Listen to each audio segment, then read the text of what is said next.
This living world is filled with countless marvels of mankind's capabilities shown across the globe, past and present, with valiant warriors of the past such as the Spartans to the resourceful weebs we have today. Though basically common knowledge, I shall briefly define what is a weeb.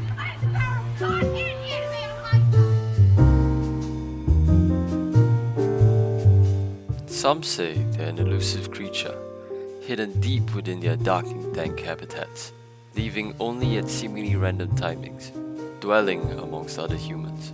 With a strange diet, these beings, according to all known laws of biology, should not function as well as they do. Their uncanny ability to seek out their prey decisively and quickly make them a dangerous predator. They fear no natural disaster except nature itself, such as the sun's mighty light. Today I shall explore the question, what is it that can make weebs leave their comfortable habitats into disgusting crowds? Friends? Absolutely not. A magnitude 7 earthquake? Get that shit out of here. One such phenomenon that has that ability is collab cafes. Now, if you don't know what a collab cafe is, it's basically when a decently popular media series, like a game or anime, deciding one day, hey, let's get more money, fan service for the people. While most run for a limited time only, some do stay permanent if people like them enough. To aid in my investigations and explore more about this phenomenon that enables weebs to brave the light, I've decided to investigate one of these firsthand.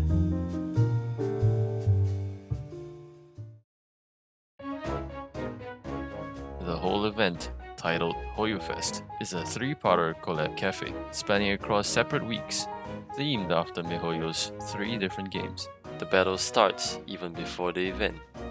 Here, I encountered the perils of booking.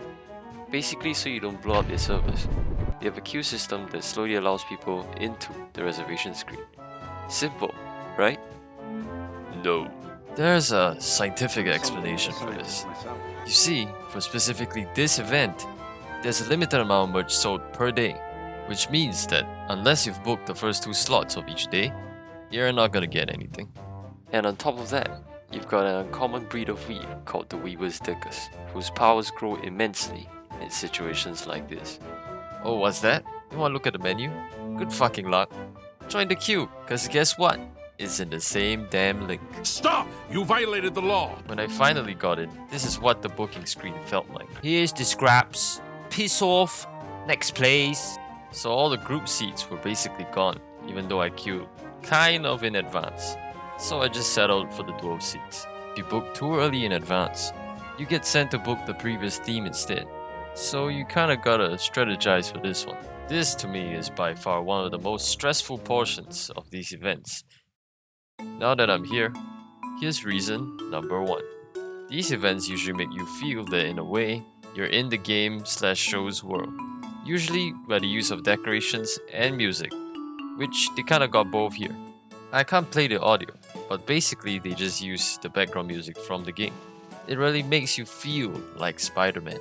As for the decorations, since technically the only theming they did was place default character art everywhere, the design seemed to be focused more on being a cafe than being in the world of Genshin. You know, I was expecting people to just straight up stampede for the merch, since it was limited, and you can only stay in the restaurant for an hour, and it was the second main attraction of the cafe. That's when I realized it's all gone. Responsible for the deaths of millions of wallets worldwide, merch can come in many shapes and forms, from plushies, mugs, to keychains. Not only that, these events usually provide something called exclusive merch, usually designed for the event and found only there or for about 1,000 times the price online. Sold by another powerful breed of weeb, known as the Weaver's Scalpers. For an event the scale of Genshin Impact, a $1 billion earning game, with fans all over the world, I honestly thought there would be more exclusive or cooler merch, cause just look at the Honkai merch, and then the Tears of Damage merch. These series' merch aren't easy to come around here as they have a lower player base than Genshin Impact. So, what gives? I guess that explains why people seem to kill each other over the fact that only one plush of this design can be bought per person per day. Nature is brutal. All Genshin has is basically a Shikishi board. The other marketed exclusive was merely an acrylic stand for Hoyofest as a whole. Despite that, the prices were rather reasonable, with the board being about $5 and the stand being about $9. Though the rest of the merch in the cafe could be found in local shops, it was going roughly 30% off its usual price here.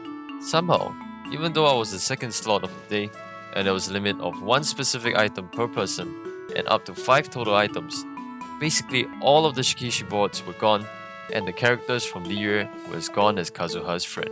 Seeing how this seemed like the main anime themed cafe in the entire country, the cafe also housed merch from their previous themes, which kinda seemed weird with Bang Dream just chilling on top of the Genshin display case. But hey, space is about as rare as the booking slots here.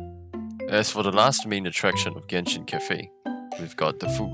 Cafes like this usually theme them to the media they're representing, either by replication or just slapping the character's face on the plate, which is another cool thing that fans usually come for, since it adds to the atmosphere, and you usually get additional merch out of it, like an exclusive coaster or something. And since Genshin has in-game dishes, we've got iconic recreations such as the meat sandwich, the chicken skewers, and Dalgona latte. The food tasted alright. Looks were pretty decent for some, like the slime or parfait that was like a cake in a glass. And I would have had no further comments. But if that's all there is to the place, some may say, don't that sound kinda mediocre? Well, there's actually a reason for this. We're far from home. We're not sponsored. Let me introduce to you subject number 1, Japan Hoyofest. Basically, the further you are from the source material, the more likely there will be complications such as budgeting and licensing. So, if you're at the center of the fanbase, you more or less get this. No more sharing shelves with Bang Dream. But since the supply of such stuff is so low, the demand is simply just too high that people would just kill each other just to get one slot. So, how does this fare against a similar cafe of the past? From my experience in the previous case, I present to you Pokemon Cafe. Subject 2. The year was 2016. Condemned by the council. The records of this cafe was to be struck off the archive. I'm just gonna skip that part real quick. Exclusive Pikachu Cafe artwork adorned every end of the cafe, probably due to the fact that the budget seemed higher than any Plaza's Hoyofest. The queue, however, looked like a mathematical equation. They don't do bookings, at least not to my memory, so the queue can last up to 200 minutes. Yeesh, and I thought the digital queue system was bad. The food, despite looking very good, was pretty overpriced. Latte at $8 was alright, but $20 for basically tomato rice and chicken patty would make anyone's wallet want to self-destruct. But hey, you get a nice ketchup bottle out of it. Here's an insider note though. They had a dish called Aloha Milk. It tasted pretty decent if you like sweet stuff, and costs about $11. But you wanna know how they make it? Basically, they take sugared cornflakes, dunk it in the milk overnight, and then drink. Looking at the menu, most of the allure of the food is that you can take back something from it, like a cup or something. That, coupled with the merch selection, provided a wider variety of stuff to nuke your wallet with, if you didn't go broke getting food in the first place. Seriously though, they had a lot more merch compared to Genshin, and that is where the report ended. Hope I don't have to pull that shit out again. Well, how do other collab cafes fare in Southeast Asia then? Luckily for us, we have another report. Subject 3. Animate Cafe, Bangkok. Though anime is rather popular in the country, major anime-centric shops are few and far between, with this being Animate's sole branch in the entire country. Basically a hobby store that has a large presence in Japan. This branch of Animate comes with a small stall that holds different collabs with different anime seasonally. What sets this cafe apart is that there are no seats. It's literally just a stall that sells different themed drinks, with them every now and then having unique items like miso soup for Tokyo Revengers. It just seemed like a chill and quick thing for fans to experience, and with each drink you also get a free coaster. Got diabetes? Fine. They also sell pretty cool merch like badges, stands, and scrolls. Stuff I would already want to get from anime. To sum it up, they basically know their limits and just kept it simple. And to top it all off, we've got our last subject, Starbucks. Now you might think, dear lord, how are they related? Well, Starbucks is, from my data, the most common cafe in the country, which means that people are willing to patronize the place at its current price range, which is pretty damn high.